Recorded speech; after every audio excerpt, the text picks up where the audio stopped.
We are working very hard to identify more small businesses who can export.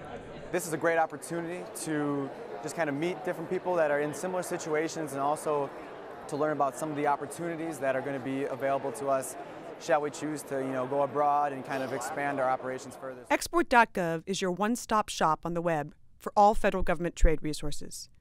From market research on specific countries to more details about export financing and how to address any barriers you may encounter when you're overseas. Our international buyer program recruits foreign buyers to attend domestic trade shows here in the United States. And last year, the commercial service recruited nearly 13,000 foreign buyers to the U.S.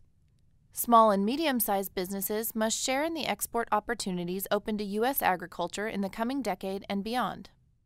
The Small Business Administration, Export-Import Bank, and the Department of Agriculture provide American companies with critical access to export financing.